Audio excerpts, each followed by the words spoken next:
So if you do have questions, you can write them in the chat and Ardi will see the question. Also, don't worry, it's only Ardi who will be seeing your question. And then at some point, he will point them out to me. At the moment, the plan is that we're going to first have a presentation and do all the questions afterwards. So I will answer your questions afterwards. But feel free to just during the meeting already write the questions, right? So when you have them fresh in your mind.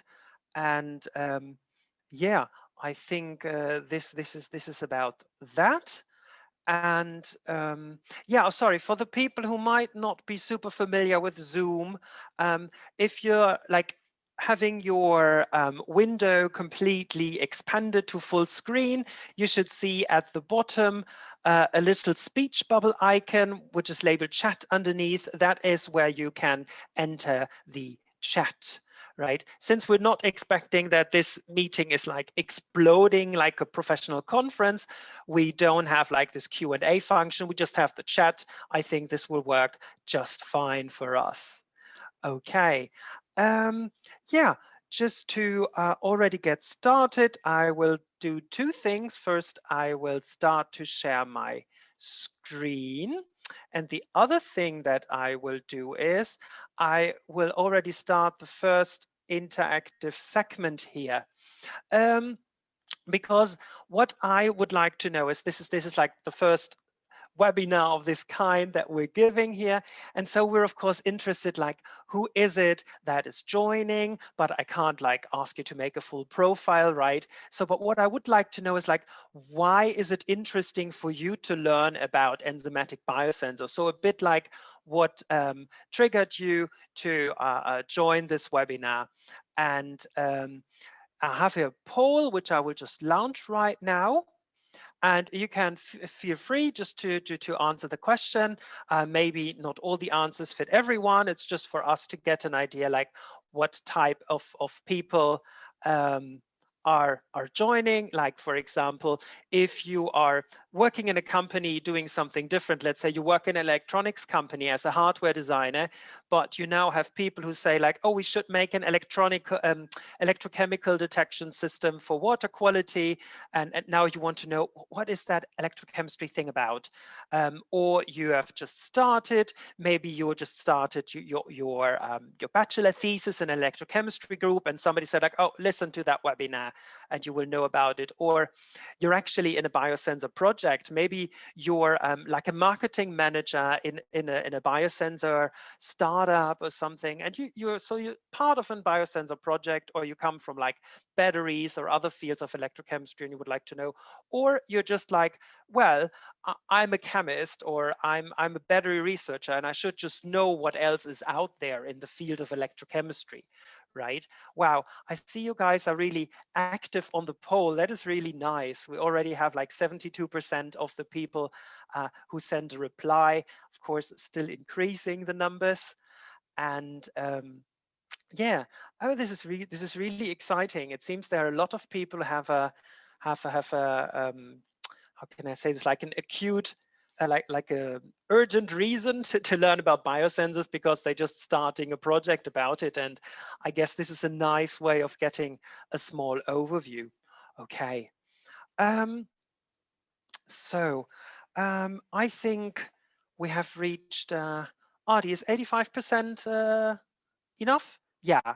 So we just will end the poll so we can start with the meeting. But I would like to share the results with you, just that you know, like, who are the people with you in the room, like what they want to know. So you see, there are some people who are just like really happy to learn something new.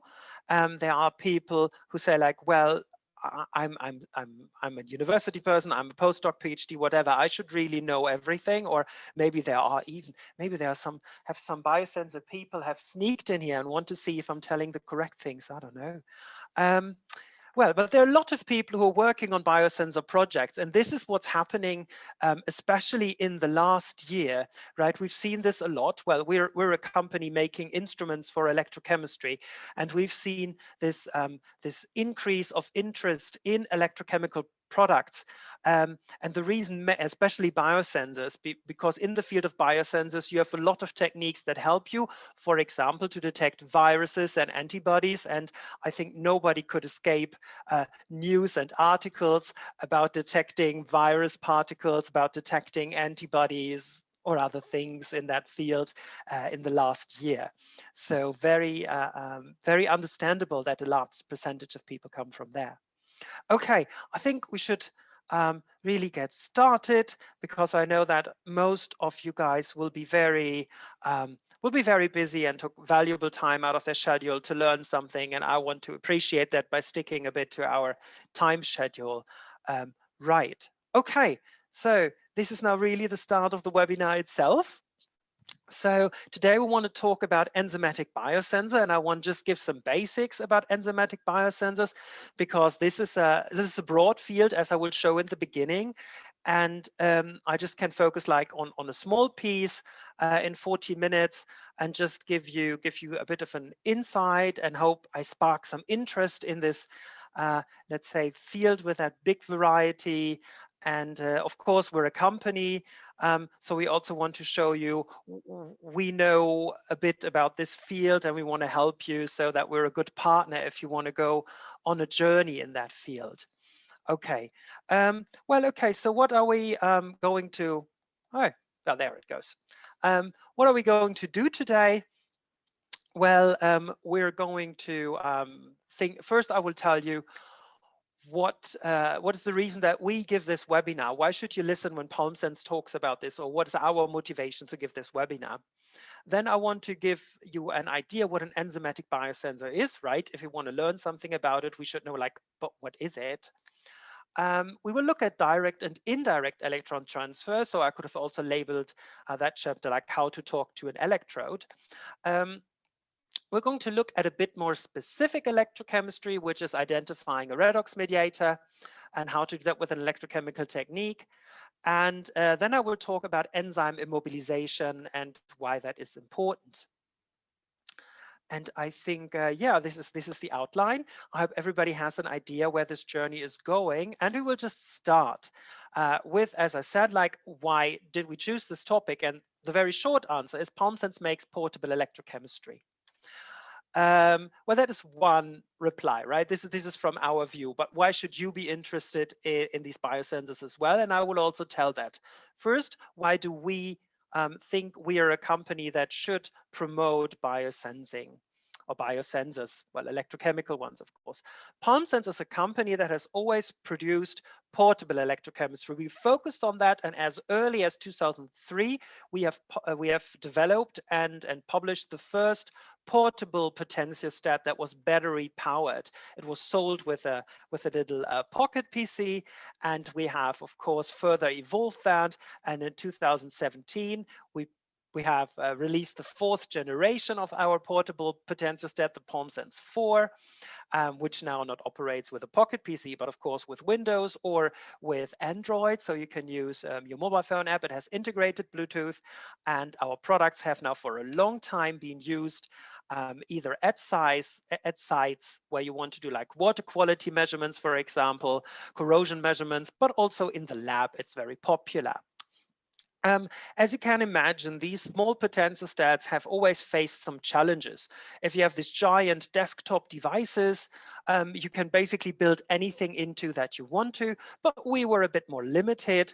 And so we were usually operating more in, let's say, the low power range. So not so large voltages, not so high currents, but that is ideal for electroanalysis, especially in the field of biosensors. And this is why we want to talk about this topic, but why would you want to listen to that topic? So enzymatic biosensors, I think I can give you a very good, let's say, inspiration or motivation if I talk about the most prominent example, which is the glucose sensor. Basically, everyone knows someone who is diabetic, and they have to measure their glucose level multiple times per day.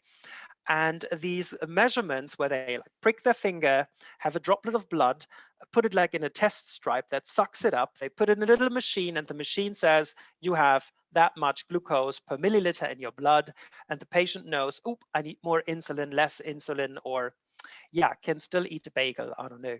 Um, but this shows how a commercially successful electrochemical enzymatic biosensor can work, and that this really is not only a commercial aspect, but it improved the quality of life for so many people.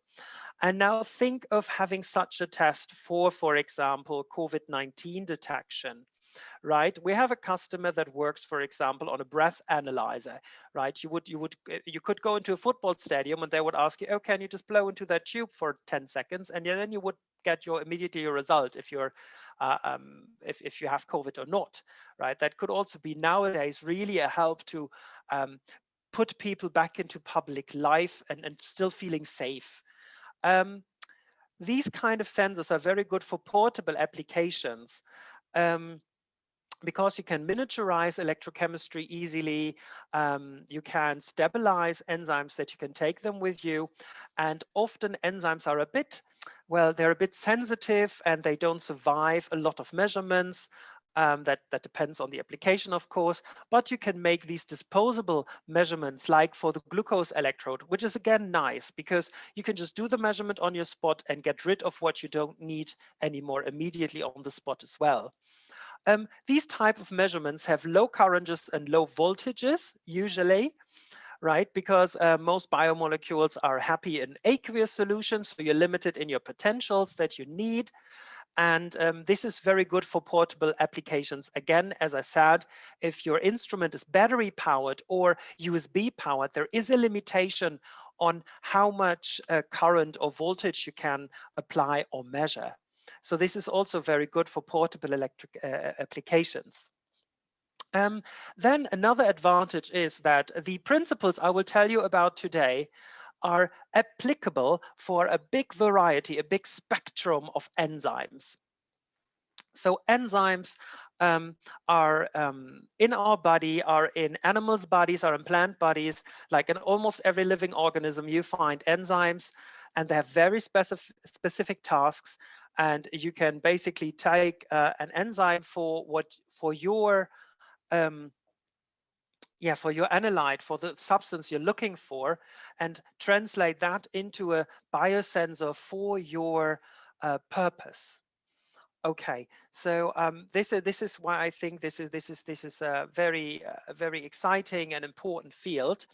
And if you're not convinced yet, I will show you some other successful examples that we have in one way or the other have been involved with. There is the company Sun Chemical, who measure not glucose in blood, they measure glucose in wine, and also they measure sucrose in wine. And as far as I know, they're working on fructose in wine as well. So you can get like a sugar fingerprint of a wine, which is, for example, good for preventing adulteration or basically wine fraud, so that you try to sell a wine as a brand or year that it isn't, because you know the sugar fingerprint and you measure that, and that's not it. Then another very important test is, and it's actually an enzymatic biosensor, I'm quite excited about that, is arsenic in water.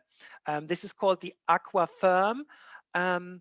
The test, and that measures the arsenic content in water. And that is so exciting, I think, because there are places in the world where heavy metal pollution of drinking water is a big issue.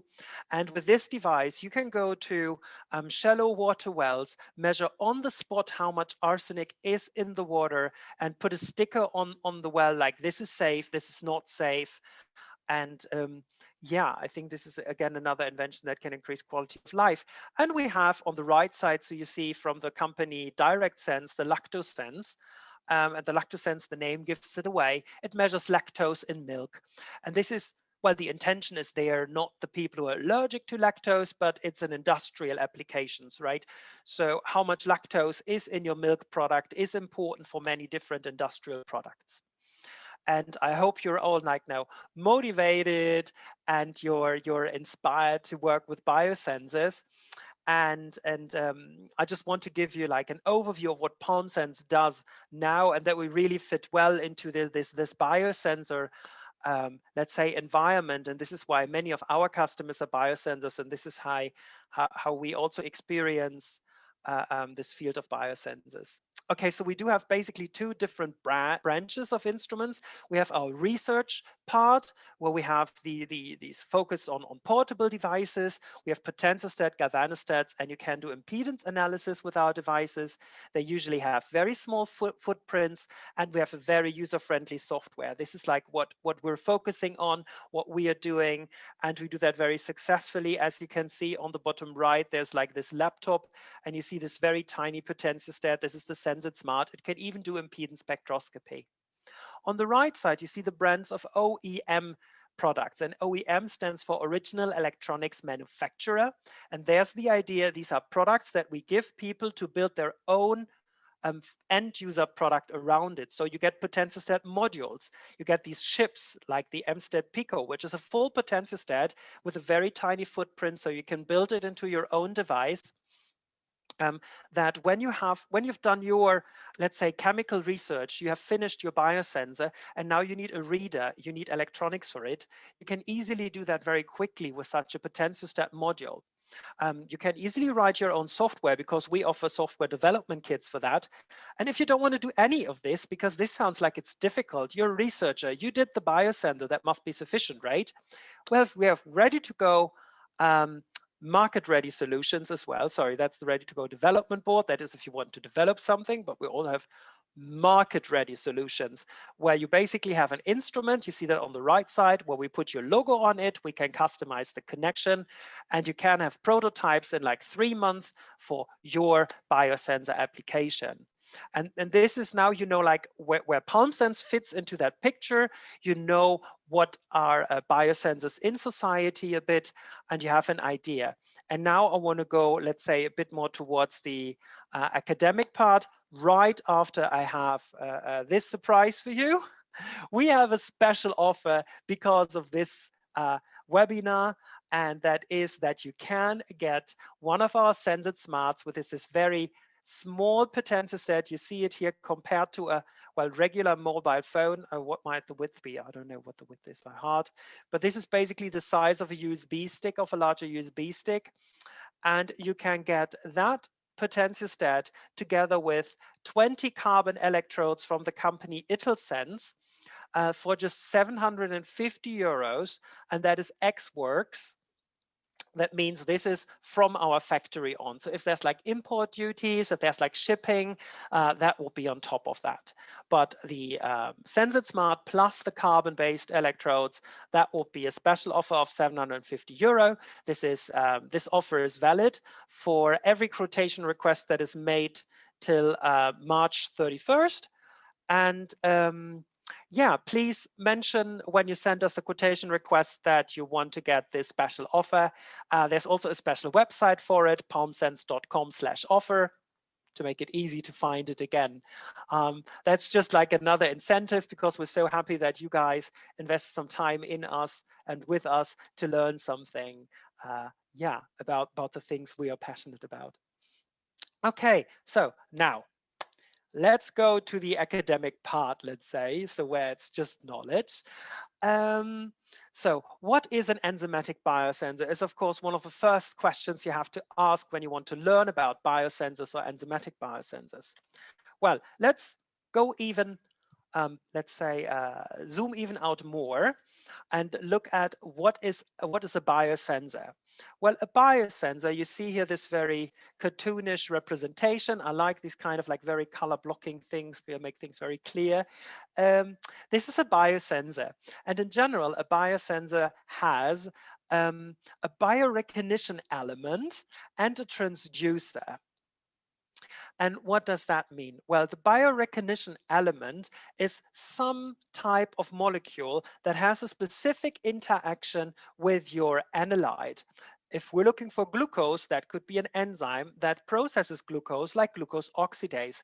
If you're looking for a certain DNA, your biorecognition element can be a single strand of the complementary DNA. If you're looking for virus particles, you could have antibodies or maybe artificial antibodies called aptamers to have an interaction with that virus particle. And they are all biorecognition elements, and there's a big variety. We'll talk about that in a minute as well. But you need to have one for a biosensor. Then, of course, a signal is created from this interaction that can be a chemical or a physical signal. So you can have a change of temperature, you can have a change of form, but also you can have a reaction running. You can have, yeah, reaction running is quite popular for a chemical response, of course, but you could also have like light emission, which is usually also like chemiluminescence, again, chemistry, yeah. And then you need a transducer. And a transducer is the component that translate that signal into an electronic signal. And you see that on the left side. You see this interface, let's say from the light gray to the dark gray. So we have some type of interaction between the purple Pacmans, which are our biorecognition element, and our green analyte. And then you see this blue arrow, and it turns it basically into some electric reply. So here symbolized with the electrons. And as I said, there can be like a lot of different biorecognition elements. And you can classify biosensors in different ways. One way is you can classify it by the biorecognition element. And as I said, there are many different ones. We have the enzymes, then it's an enzymatic biosensor. And we will talk about enzymes in a minute because, well, that's the topic of this webinar. But they're also immunosensors. They're quite popular right now. You might have like read a lot about them as well, because most of the rapid tests for COVID are based on immunosensors. And immunosensors are basically using as biorecognition elements some part of the immune system, most of the time antibodies or antigens from viruses. Or bacteria or something. Then you have DNA sensors, where you usually have a single strand of DNA as a biorecognition element. You have aptasensors, where you have aptamers, which are artificial antibodies. That's very simplified, but like they're artificial antibodies if you want to. And that is aptasensors. You have cell sensors, where complete cells are used, that then used for their metabolism, eat something that's coming from the solution. Or you have microbial sensors that are based on microbes like algae, bacteria, etc. And you have the molecular imprint polymer as a biorecognition element. I do have my personal feelings about that, because it's not like a traditional biomolecule. These molecular imprint polymers are polymers that are made in the presence of certain biomolecules, so that you have like and then you release that biomolecule and you have this imprint in this polymer. So it's not really a biomolecule per se, but then you could say, well, aptamers are also like artificially made. So for the sake of this argument, we put it in the biorecognition element because it fulfills exactly that function. The other way to classify your biosensor is where the transducer.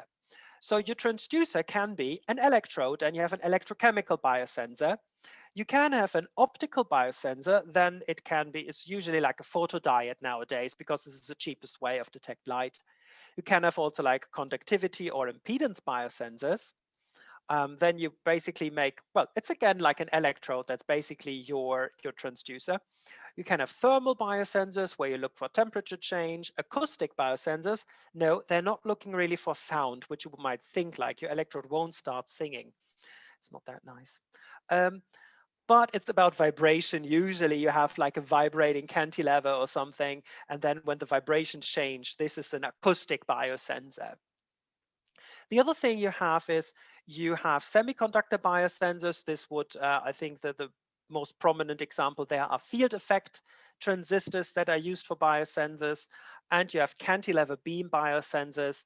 That basically means you have like a flexible piece of metal, and you do your biosensor on that, and for some reason it starts bending, and then you have like a laser beam that measures that bending. So that's a bit complicated.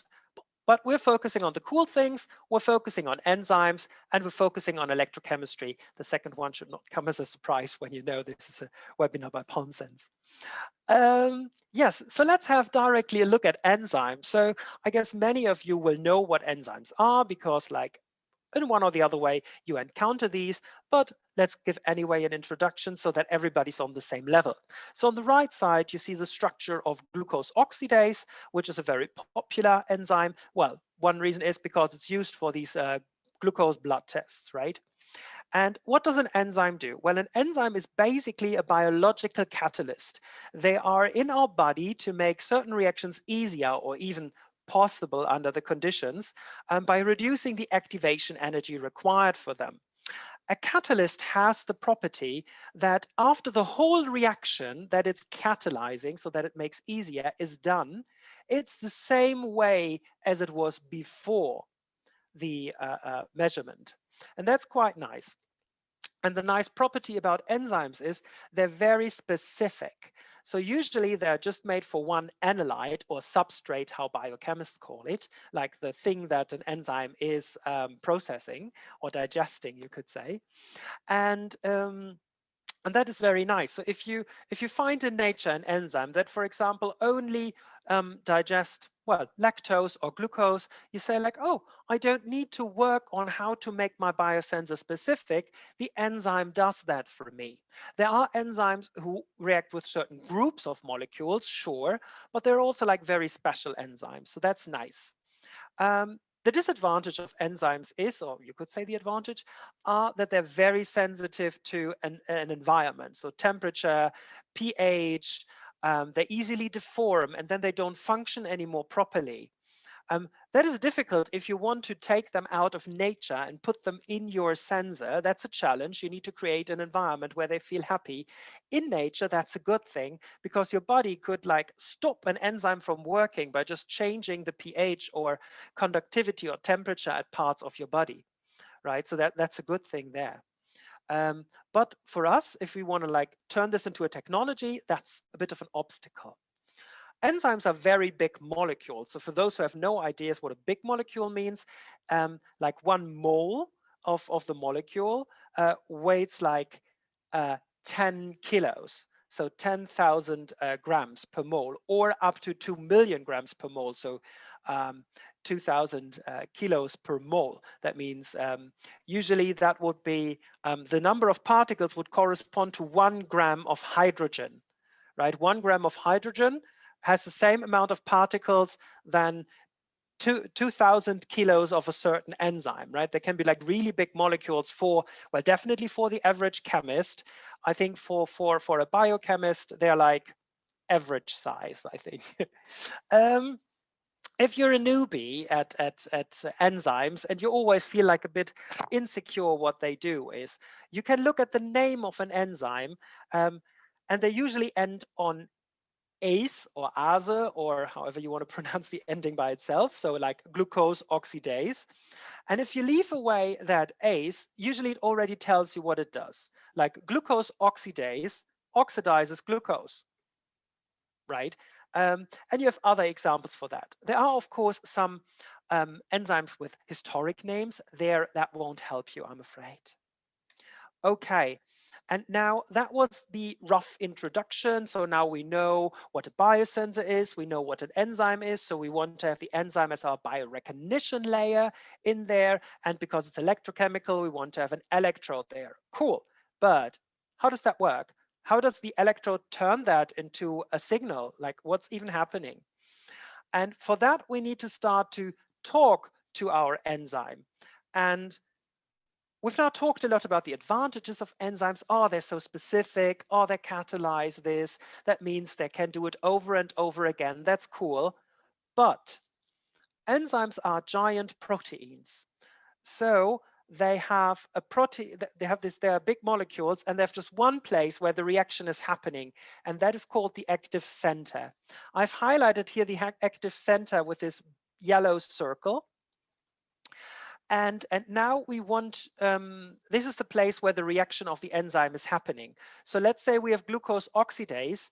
The glucose would go to this active center, lose an electron because it's getting oxidized. The enzyme takes the electron into this active center, and then the glucose is leaving again. Now, as we learned, the enzyme is a catalyst. It needs to get rid of the electron again. So then in nature, for example, oxygen goes in there and then takes up the electron, turns into hydrogen peroxide and leaves again. Well, that's all nice in nature, but that's not what we want. We want to see these electrons. We want to talk to the enzyme. We want to know the enzyme is working. And if we could just wish for something, we would just say, okay, the glucose is giving an electron to the active center. We should just take that electron from the active center. So let the electrode directly communicate with the active center of the enzyme. And that is possible for some enzymes. So this is what you see on the left side, that you can have this communication between them. But for many enzymes, you have this thick protein shell around it that will basically insulate the active center. And if you want to know the details of mathematics, etc., you can look up Marcus theory, because that predicts how difficult it is for an electron to go from one host to the next host.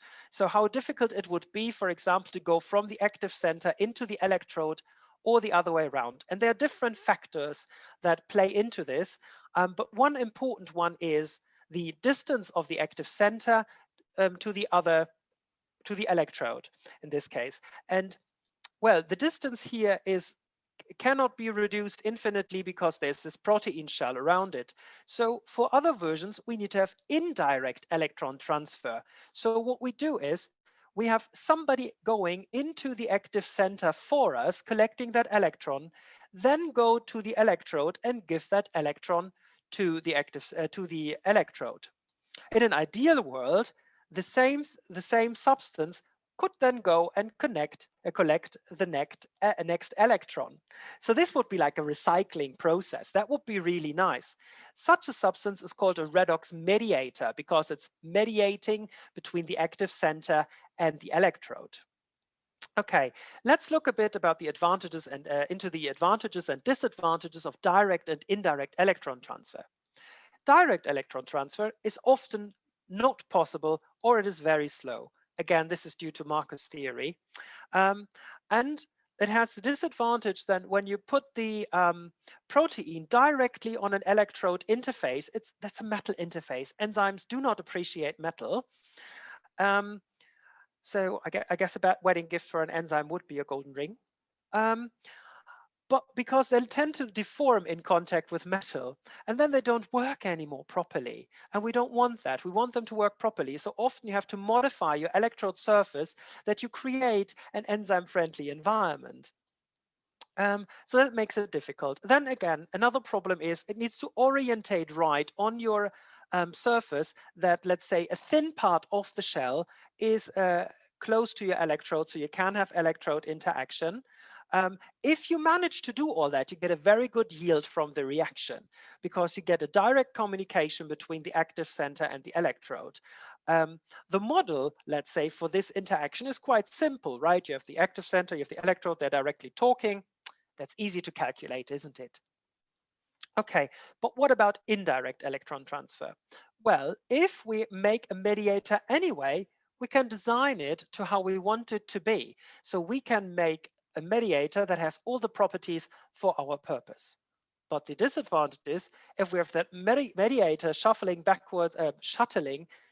and forth between the active center, what keeps it from just diffusing away? Not much. So you can have like a bleeding of the mediator. An advantage is you can have many different architectures in that way. You can design different mediators, ways how to confine the mediator. So you have a lot of parameters you can play with, and that allows you to make a lot of tuning. And you can easily design an enzyme-friendly environment in indirect electron transfer compared to direct electron transfer. So these are the basic principles of communication to enzymes.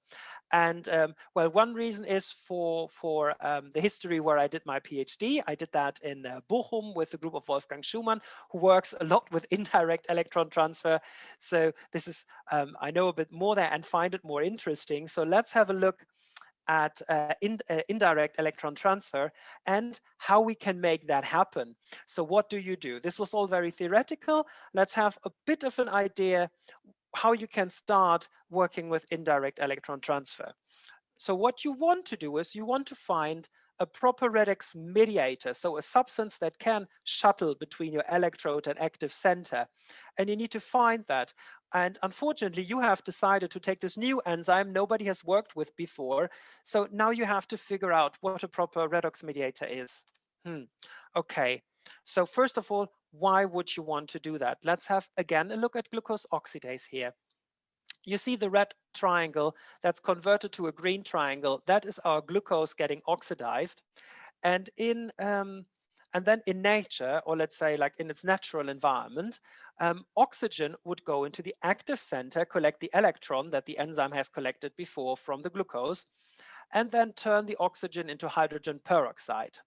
This hydrogen peroxide can be collected by an electrode and electrochemically converted to water, and then you can measure the current flowing due to that direction. This has an advantage, a disadvantage.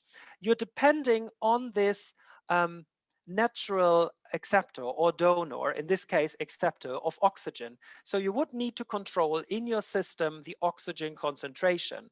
And that might be difficult, especially since it's a gas. So anything that changes your environment, like temperature, pressure, might change this. So you don't know if your measurement is reproducible. If you use a redox mediator, you put that in the solution, you know the concentration. That's quite nice. And you see that, by the way, on the bottom, there you see instead of having oxygen, we have again this redox mediator going in, collecting the electron, going to the electrode and being converted again. And we now recycling the same molecule. That also makes it easier. We don't need very high um, concentrations as well.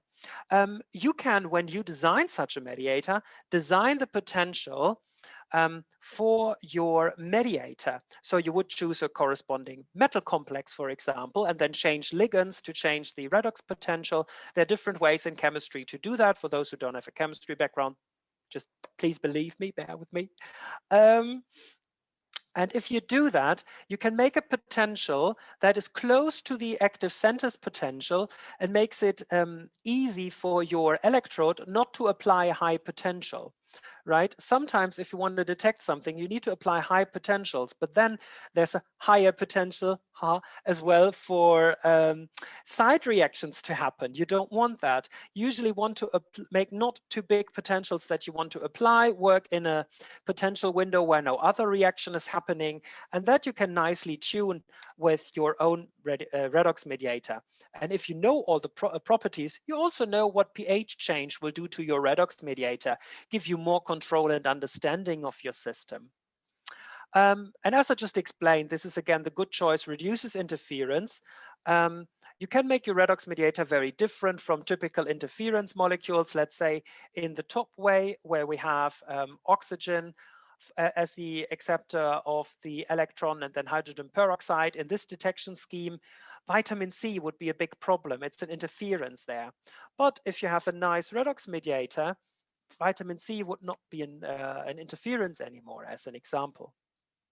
Well, so to understand how we can find a redox mediator, we need first to look at the classic situation of, oh my God, I'm like way behind in time. I'm sorry. I think we will have like maybe a few less minutes for questions. We will see. We'll do this one. Okay, so usually you have in your redox system, when you do like electrochemistry at an electrode, you have the situation that you see here. Close to the electrode, you have the reaction zone where, for example, a reduced species is converted to an oxidized species by taking out an electron. And when you do that, when you run, for example, an oxidation and consume reduced species to make oxidized species, and let's assume this is our redox mediator, so we're oxidizing our redox mediator, you deplete the reduced species. That means you have less and less current because there is a reduced species. Well, there will be refilling of the reduced species by diffusion. You know that in nature, if there's a high concentration of something, it will start to move towards the low concentrations. So reduced species will come from the bulk solution to the electrode surface. Okay, then the oxidized species is accumulating in front of the electrode and that will diffuse away. Okay, that's the normal situation.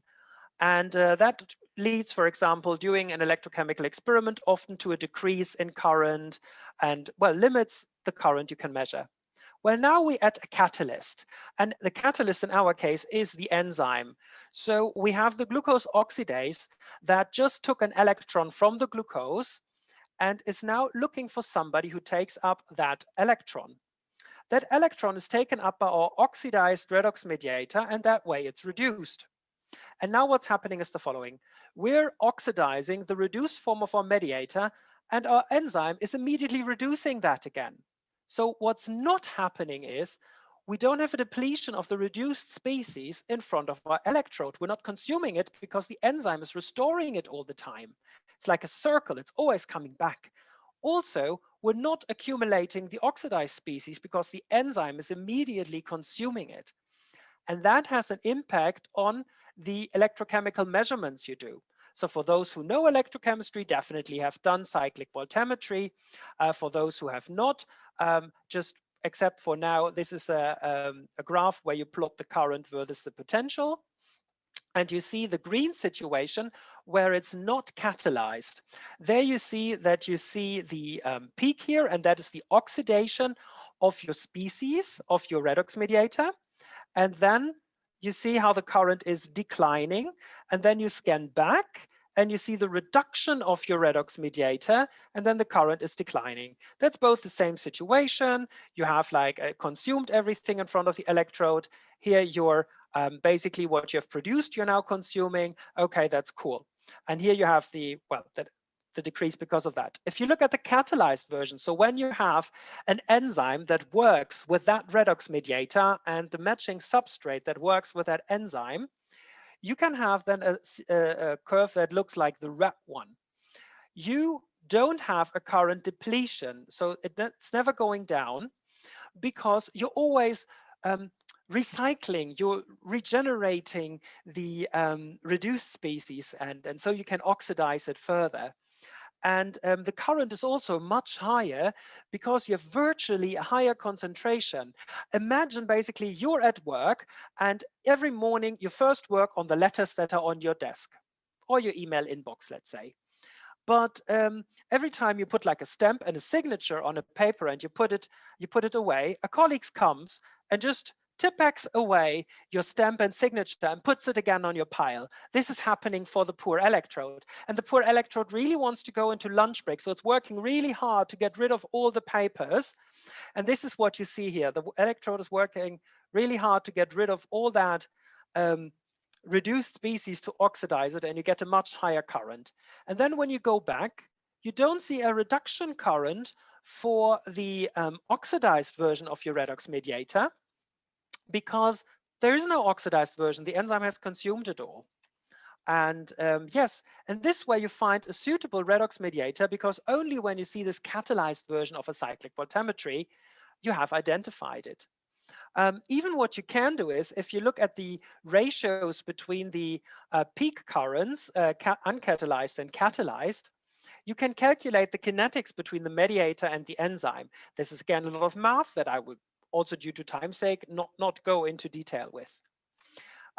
There's just one more thing I would like to talk in this webinar about, and that is enzyme immobilization. We've now talked about these, like how does it work, etc. But everything I've shown you is now just floating around. But for many applications, this is not what you want. You maybe want things to be confined to an electrode because that allows you to make continuous measurements. And now this is a question that I have for you. In your field, in your project, would it be preferable to have like a one-shot measurement, like you take a piece from a solution and you put it on an electrode and it's one measurement and done? Or it would be preferable to put a probe somewhere and then let your measurement run? Maybe let it run for 24 hours, or maybe have it like implemented somewhere. What would be more interesting?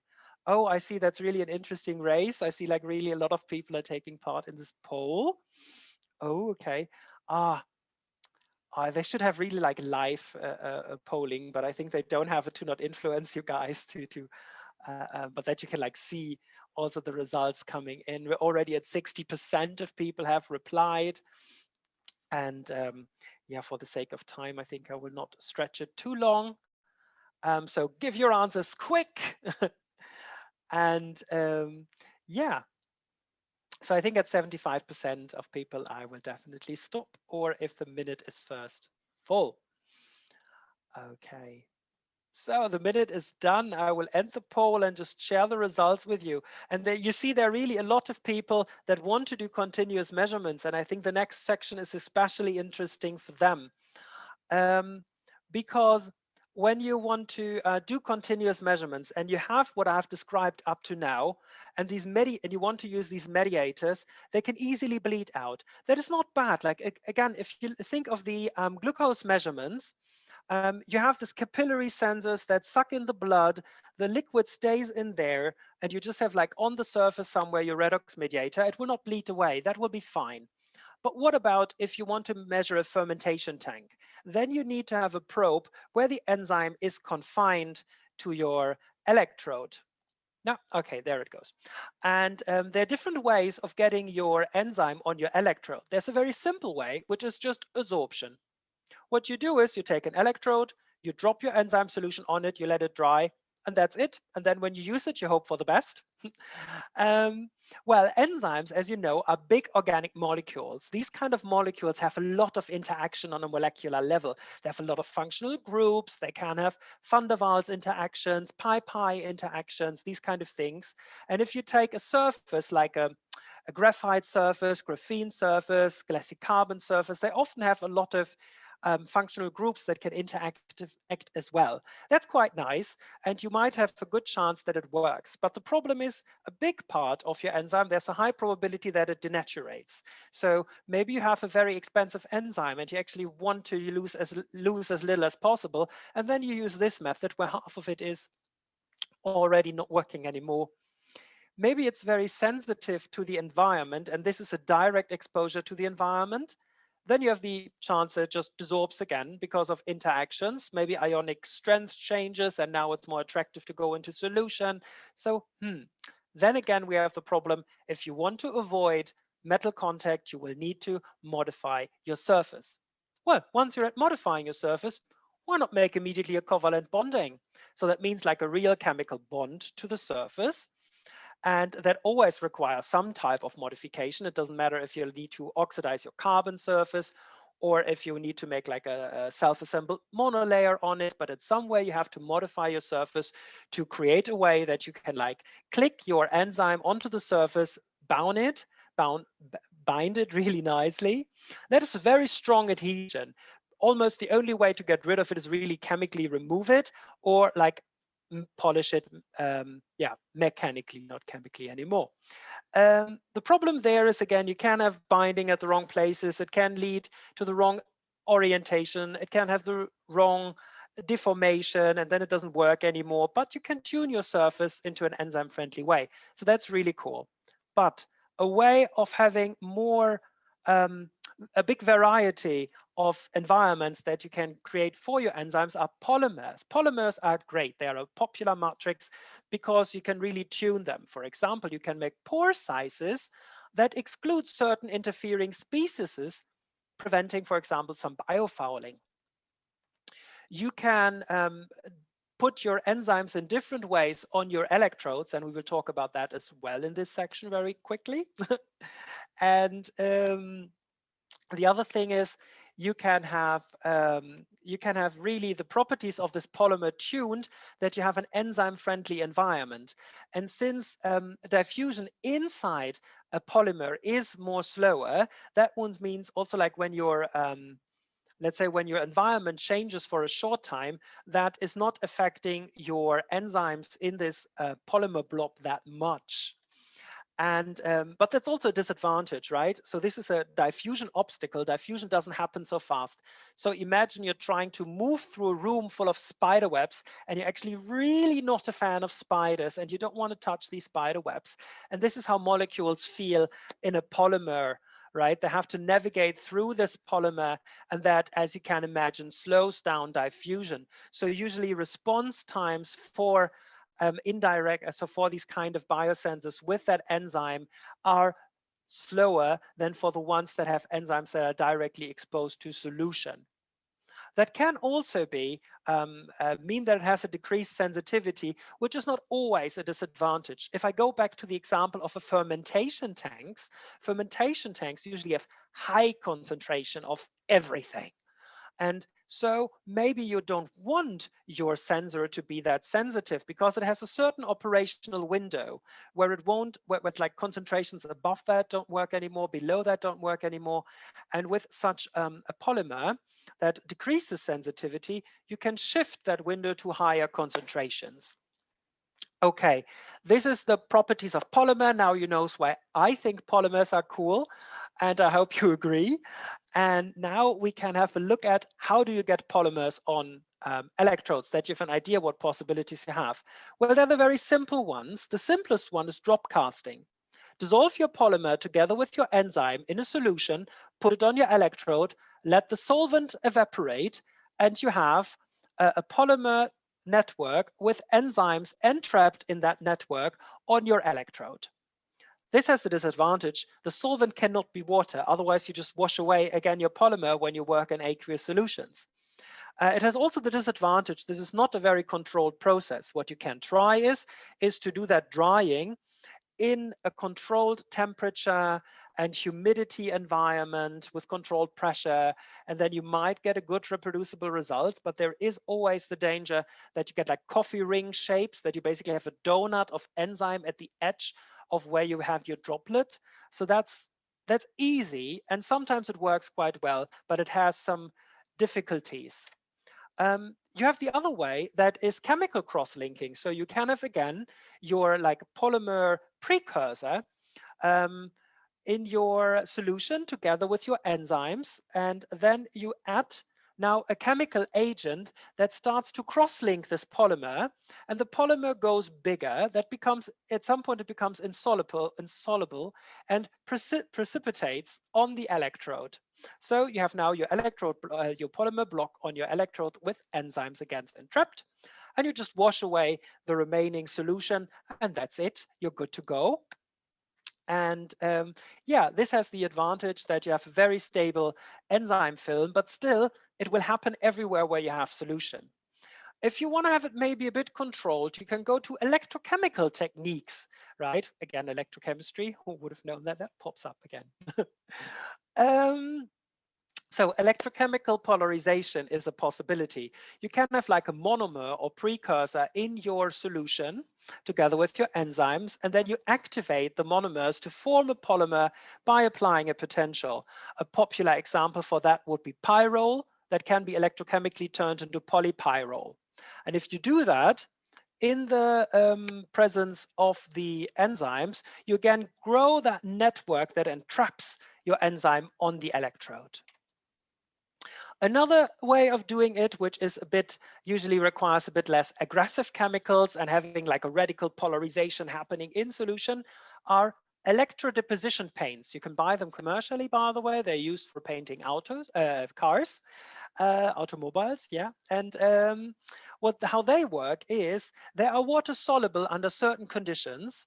And then you change these conditions electrochemically, for example, by splitting water, changing the pH of your solution, and then they become insoluble in water, precipitate again, building that network that entraps enzymes.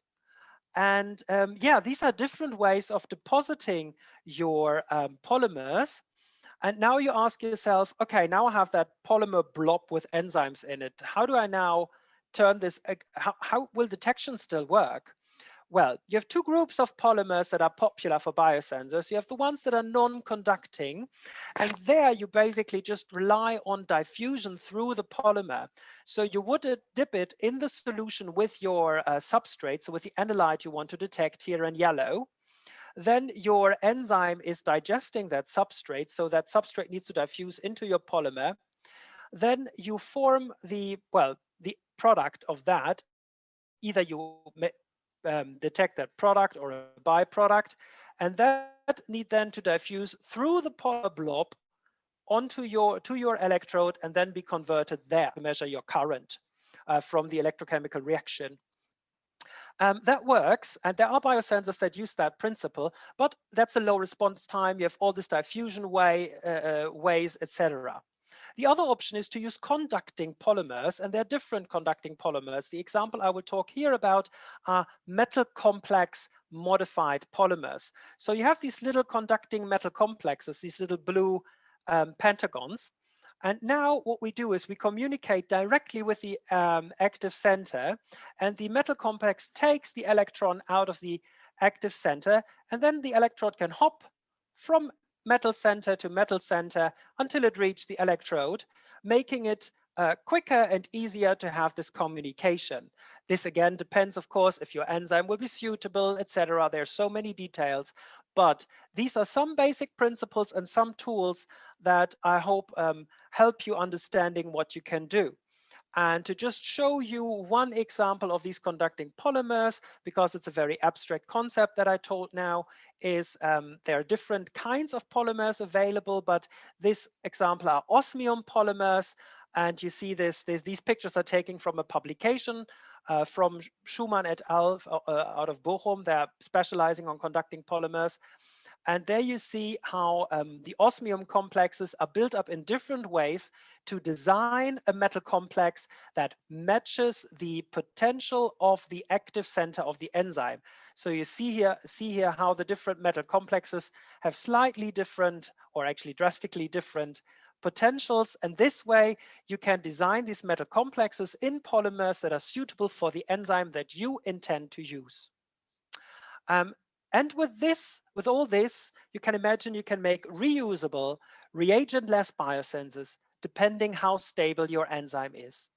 There's a lot more to tell. They're like protective polymers that makes it even possible to have oxygen-sensitive enzymes in these biosensors, etc. But I'm afraid this is all the time we have. I'm already at a delay.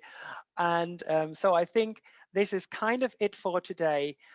If you want to look into literature, sorry, yes, of course there will be questions. No, I mean, like, this is what, from the presentation part, this is it for me for today. If you want to look into literature, this is some literature that I recommend. I mean, these are the 3 standard textbooks on the bottom, the Barth, the Solsky, and the Wang. But there's also one article that I recommend from a book, like a chapter. This is from Borgmann et al. And yes, I think we will make to all the participants the presentation, the recording of the presentation available, so you don't have now to panically write down all this or write down all these books. You can rewatch this and do it then. Just again, I would like to remind you of the special offer we're running, right? That if you want to get started in biosensors, get yourself a Sensit Smart, a tiny low-cost potentiostat that can even do impedance spectroscopy. You get a bunch of ITIL-sense electrodes with it, so you can immediately start doing something. And yeah, this is valid till the end of March. And I thank you for your attention, for my endless stream of information. I hope you all could take home something from it. And now I would be, well, it depends how much time you guys brought, but we are still here for your questions. And I guess Artie has already collected some. And yeah, let's just get started with questions. Yeah, Lutz, this is actually very good news, because I would like to thank you all for asking all these great questions. There are quite many. Yeah, let's just start with the first one. It's about biomedical applications, Lutz. So glucose is quite a unique analyte. And do you think there will be another commercially successful biosensor like this glucose biosensor for biomedical applications? Yes, I do think so. I don't know if in that, I don't know if it ever can be like this. The glucose sensor is a sensor that needs to be used daily by a rather large amount of people. If you have diabetes, you're using it, I think, at least like 3 times a day. Unfortunately, I don't have diabetes, so if I'm not 100% correct, please don't crucify me. But it's like 3 times a day, I think, and it depends like what type of diabetes, etc. So this is definitely, and it's a okay, to be a bit, it's not cynical, but this is a disease that's especially present in wealthy countries. And this means where the money is. We could use these type of sensors for tuberculosis, for example. Measuring tuberculosis in Africa, so many people have tuberculosis. If somebody would manage to have like a low-cost tuberculosis sensor that can be on site in African village, that would be amazing. This would be a very popular product. Don't forget, tuberculosis is a really dangerous disease still out there. Then you have, for example, well, there's the emerging market where you can think about having these products for end users as well in the field of food allergies, then you would need to make it, of course, a bit broader. If you just have one for lactose, if you just have one for gluten, that's not sufficient. You would need to have like an array of multiple allergies. But other things you could have is COVID-19. Like, we have seen this pandemic, and we have seen with which, from if you understand how these processes work, with which incredible speed vaccines were developed. Now, a lot of people have worked really a lot on these rapid tests. And there are a lot of electrochemical approaches, and they can be transferred. And basically what I hope what in the future is happening is, if a pandemic is occurring, that within like 3 months, companies will have this modular system that they can use to design new tests for it. So maybe it's not that you have like this one test system that you can then like rest on for the next 6 years and do nothing, but you will have like adaptable systems that are based on like modular biochemistry. That is, I think, more likely. But you can also expand it to biomarkers. Let things, maybe there are biomarkers for cancer, for example, people are looking into, right? You can have like easy checkups for cancer, maybe like more on like a monthly basis instead of having a checkup every few years. So finding, for example, colon cancer easily if there are biomarkers for it, like all these things can be there. And so I see a lot of potential still in biosensors, and especially in the combination of electrochemistry, because if you look, what is the mass biosensing application? It's an electrochemical one. The glucose test is electrochemical. And so I think I would not work in a company for electrochemistry. That would not might be my belief. And we have seen, especially in the last years, how much effort is there, how ripe this market is there for the next big commercial application.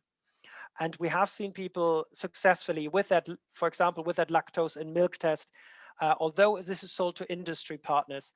But that is then, of course, on a different financial level. This is not about selling millions every day, but selling like dozens every day. Yeah. Yeah, Lieutenant, thank you. And actually, there's one of the participants said that the iStat from Abbott is one of the examples of a successor.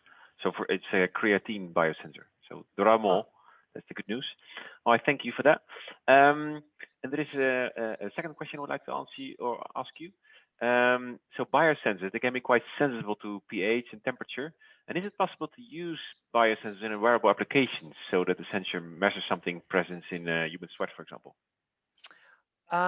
So yes, it is possible. I mean, there are different ways of doing this. You can have additional temperature sensors, pH sensors, etc., measure all these parameters, and then take this into consideration for your measurement. Nowadays, this is especially easy with machine learning. So we have also in PalmSense, we have software projects looking into the possibilities of machine learning. We're cooperating there with a university that's want to detect drugs at borders, and often these are adulterated or mixtures of different drugs, etc. And they want to use machine learning to recognize these type of patterns. You can also use that for other multi-parameter systems like pH, etc. And if you're interested how that works in the glucose sensor test, for example, because that works in Thailand at 36 degrees, and it would work today in the Netherlands at, where are we now, at like 6 degrees Celsius, of course, not Fahrenheit, Celsius. Yeah, there they both work. And there the trick is that it's actually not an amperometric sensor. They don't measure current. They measure charge. And what they do is they define a time period and where definitely all the glucose that could be present in the volume in the sensor is digested. And they look at the current that has flown over the whole period, calculate the charge from it, and use that for their concentration calculation. And that's a trick, because if it's now colder, the enzyme is slower, it's sensitive to that, but it will still consume all of the species. So there are ways of adjusting your sensors, but it can be a challenge depending especially on what enzyme you have. Yeah. you can make it work. Well, I thank you.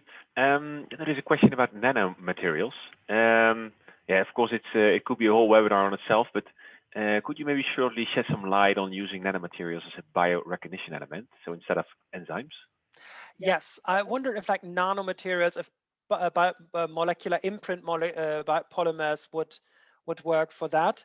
I think the difficulty, if you think of nanomaterials like nanoparticles, CNT, etc., they are usually themselves not biorecognition elements. What I have seen, what people use them for, is to basically make it a substrate with a large surface area for their biorecognition element. And then there's another like rule of thumb, usually reactions between something in solution and something on a surface is slower than two things in solution. So what they do is they take, for example, magnetic nanoparticles, these magnetic beads, and they modify their exterior with antibodies, for example. And then they have this in solution with, let's say, a blood sample containing a virus. The antibodies are binding to the virus. And then to do their real detection, they use a magnet to collect all the beads to one place, wash away the sample solution, transfer the whole thing to an electrode, again with a magnet, and use that for detection. There are some nanoparticles who show different properties to convert certain substances. So they work like catalysts for maybe either the mediator you use, or well, also maybe they're catalyzing a different reaction. So this is also like, you can go like very specific into there, and I would need to look like a lot of at examples. But let's say if I just look at what I come across, what our customers are doing, most of them use these kind of like nano materials that are not like biological molecules. They use them usually to enhance their biorecognition element. So as a support for it, for example, increasing surface area. I think that's how most likely I have seen them in use. But I think if you look long enough for a paper, you will find something where somebody said like, my nanomaterial is specific for a certain analyte. Yeah. Yeah, Lutz, there is also a question about COVID, of course. What are your thoughts on a COVID-19 drug detection biosensor? On the COVID-19 what detection, sorry? A COVID-19 drug detection or a biosensor? Yeah, so if you can detect COVID-19 with electrochemistry biosensor, yeah, you can. There are a lot of immunosensors, and actually this is how the rapid tests, well, they're not electrochemical, right? If you want to look up how these tests work, these rapid tests, you can look up how a pregnancy test works. That's very similar what they're doing now for the rapid tests. You find nice explanations for pregnancy tests on the internet, and that's the same as rapid tests. So usually they have some kind of immunosensor so they create, for example, aptamers, which are these artificial antibodies against the COVID virus, and they then put this on electrodes and measure it. And I can tell you, we have, I don't know, Willem said a number lately, but I think we have like something between 10 and 15 customers who are working on COVID detection electrochemically. And I can tell you that like 3 to 5 of them are actively working on going to market. So their solutions are good enough, have reached the stage, a stage that is no longer proof of principle, that is actually, we want to turn this into a commercial product. So yes, it's definitely possible to do it. Let's say my general thoughts on that are, this is a challenge because especially in this situation, everybody's looking so critical at these things, and they go like, oh, 90–70%, that's not enough. Well, for a fast test, it is, right? So you can really quickly check if you get a result and reduce really the chances that somebody with COVID infection is going to a big event. And I'm a big fan of that. I have this image in my mind of going to a football stadium. You just blow into a breath analyzer, and everybody who has COVID suspicion gets sorted out, gets a proper test. And then instead of having 10,000 people with a test, you have 5 people that needs a test. The other ones all did that breath analyzer test, which goes quickly and easy. And I have seen publications and examples for these COVID tests. Let's say academic papers. It's difficult to predict if something that's in an academic paper can actually be turned really into commercial application, because they do it under very specific conditions. But I've seen multiple groups that believe in the detection method that they have developed enough that they turn it into a commercial product. And that for me shows, if you're willing to risk like your salary for it, that this is a product you can really trust. And I can tell you there are developments happening. And yeah, so if you want to develop something like this, hurry up, I would say. Yeah, Lucia, there are more questions than we have time for, I think, but I'll pick a few nice ones. Yeah. For example, this one is asked one-on-ones. Do you have any tips on how you can, or strategies to store your SPEs in the best way so they don't deteriorate that quick? Okay, that depends what and how you have SPEs. So the screen printed electrodes, that's what SPE stands for, screen printed electrodes, that's what you see here on this picture as well. So you have that plastic sheet and you use conducting inks to print electrodes onto it. That makes them disposable. That's really great, because then somebody can prepare it for you. It's sealed, and when you want to use it, you unseal it, you use it, you throw it away. Again, the same that you have with the glucose test. To store them, I would usually store them, well, the usual how most things in the kitchen are stored, in the dark, no exposure to direct sunlight.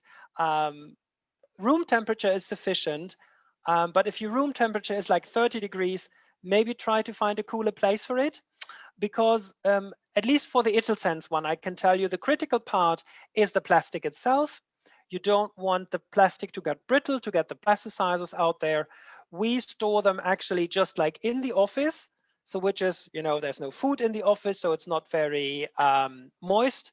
The air is not very humid. So yeah, and then you store it in non-direct sunlight, and we can easily store them for 2 years without seeing any effect on the measurements. But that depends on what type of SPEs you have. If you have them with an enzyme modified, then the answer is I don't know. And then it depends really on the enzyme, right? You have the glucose oxidase, which is a very easy to handle enzyme. You can put that on an electrode, you can let it dry, and then just store it somewhere on the shelf. Usually, I would say store them in the fridge in the dark, but cool, until you have like made a proper test.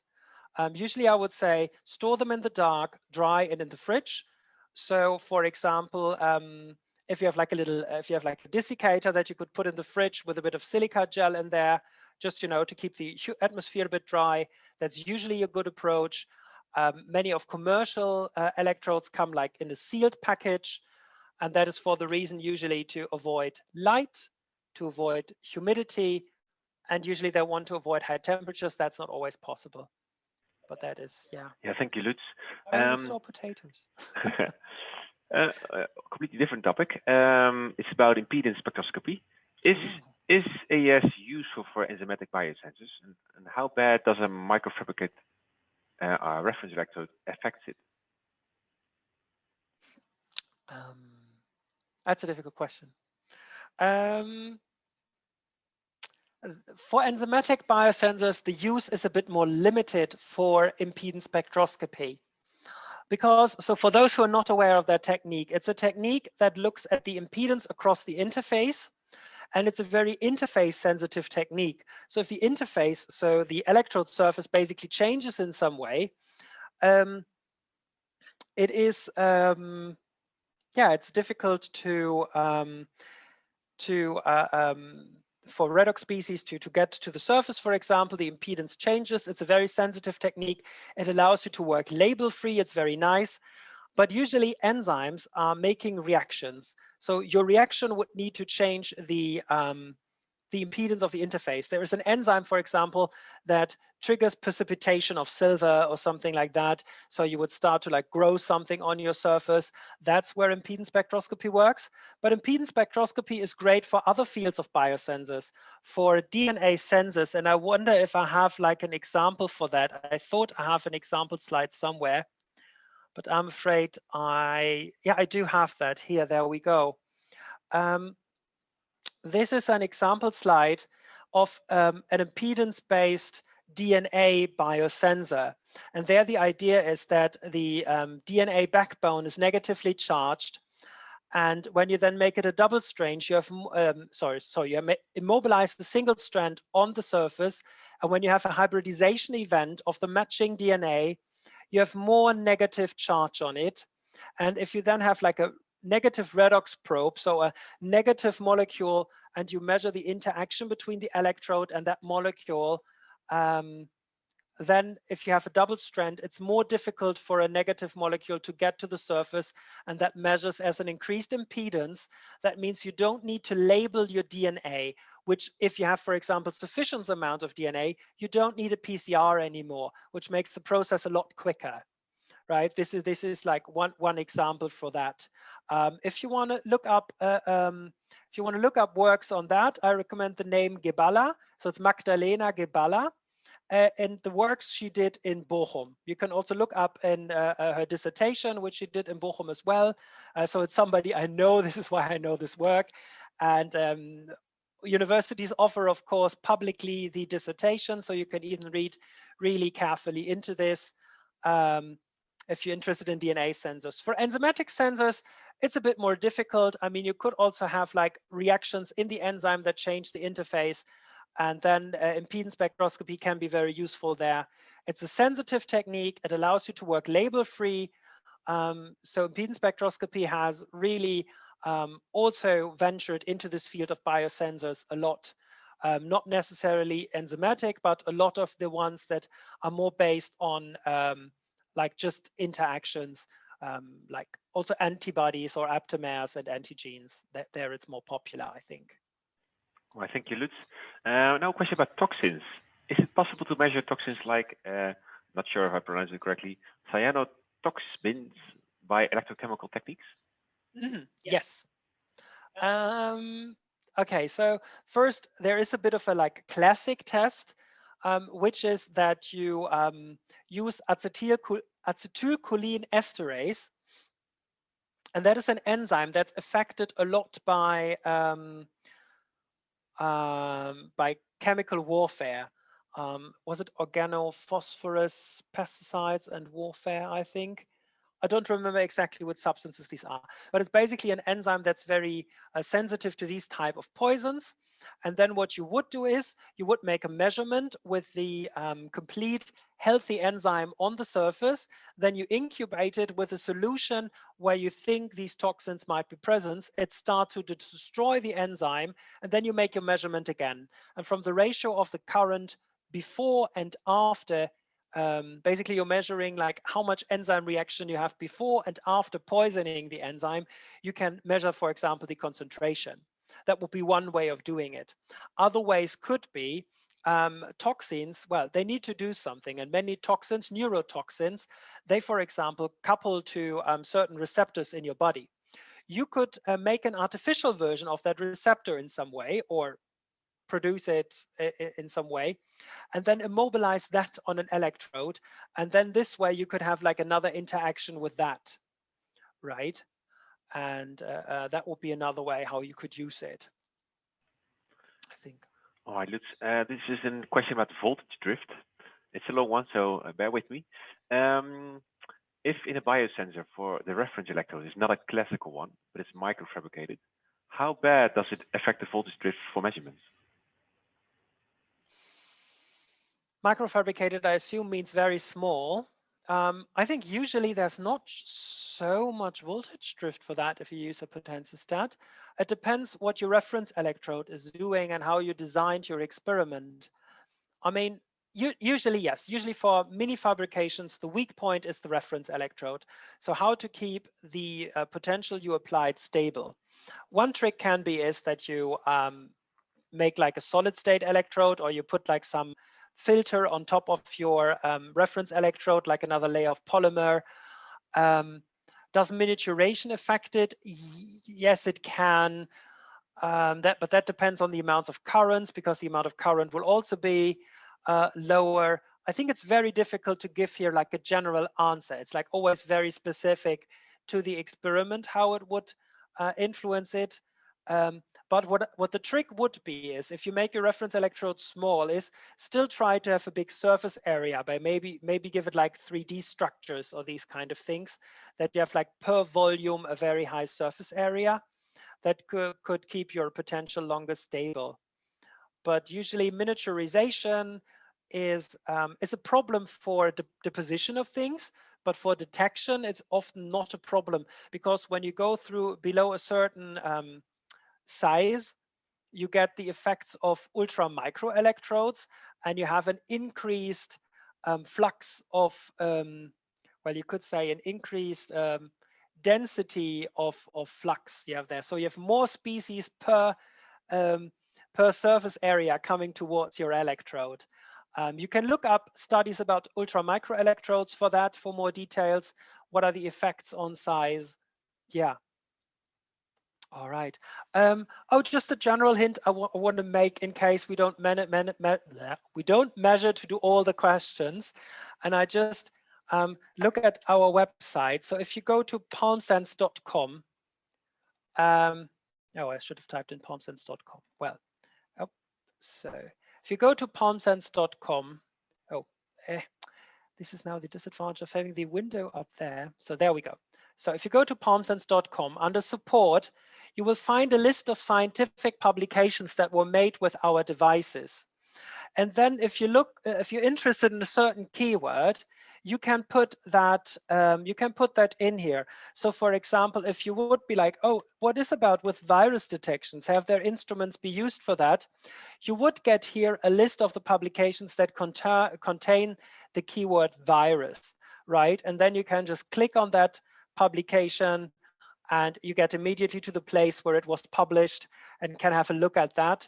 That's just like if you want to use the time to answer some questions yourself. We can't see your website, but oh right, I have not.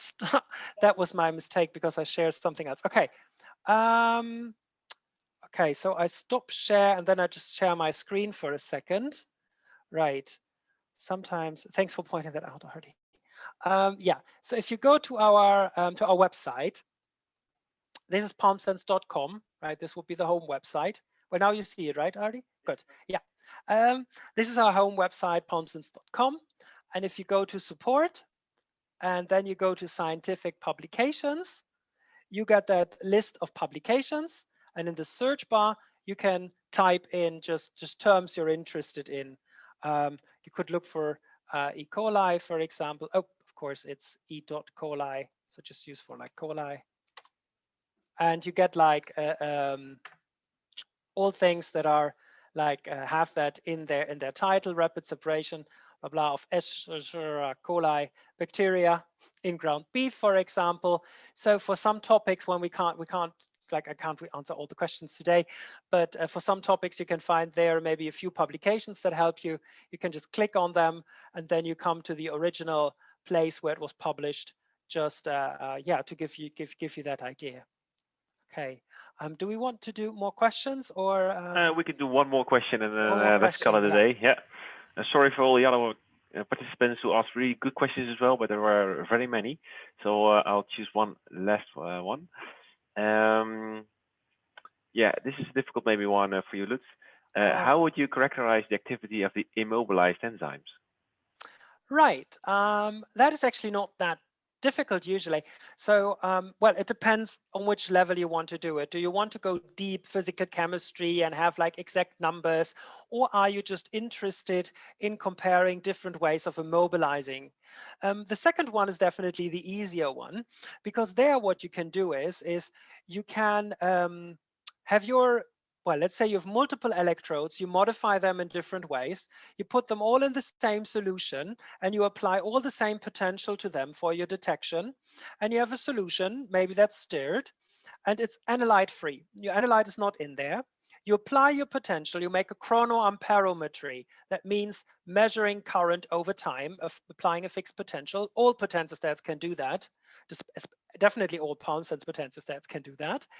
And so you apply that potential and you just wait till you get like a stable base current. And then you add high concentration of your analyte to the solution. Maybe you steer it really quickly, and then you wait till you have a stable current again. And then you can compare the final current you get for each of these biosensors that you have made, and then you see which of these immobilization techniques works better. This is a bit of cheating, because this would be like an apparent enzyme activity, because this would, of course, also take into consideration, let's say, if you make multiple layers of polymer, this would take also into consideration how difficult it now is for substances to penetrate that polymer layer, and these kind of effects as well.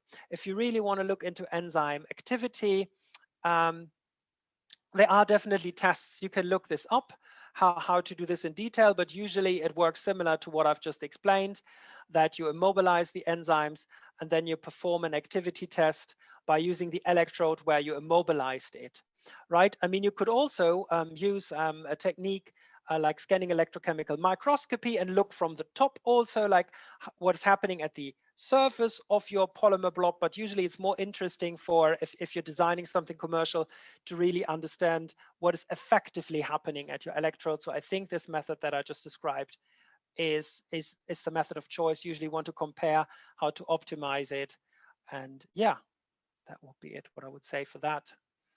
I mean, we definitely will send you like a follow-up message with a link for the recording of this webinar, a reminder for the offer that we can give you, and yeah, I think that would be all the information.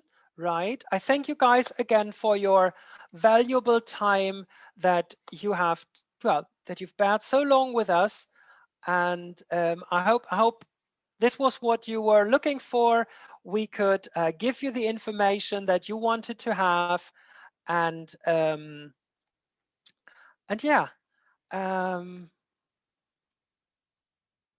yeah. I think that's all I have to say for today.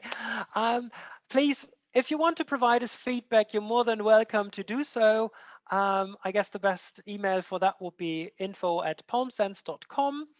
And then we might think about delivering other webinars as well, maybe focused on knowledge, maybe focused on more about our products. So for example, if there are already PalmSense users in the audience, maybe you say like, well, I would have rather heard a bit more about your software and potentiostats.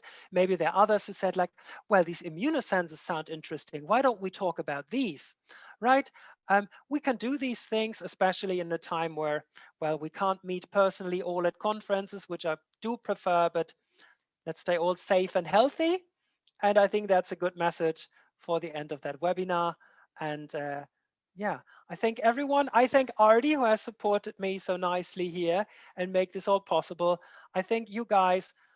Without you, it would not be so much fun to do all that knowledge transfer. And yes, I hope I see you again, either at a conference, maybe at another webinar. And yeah, have a great day, I would say. Yeah, bye-bye.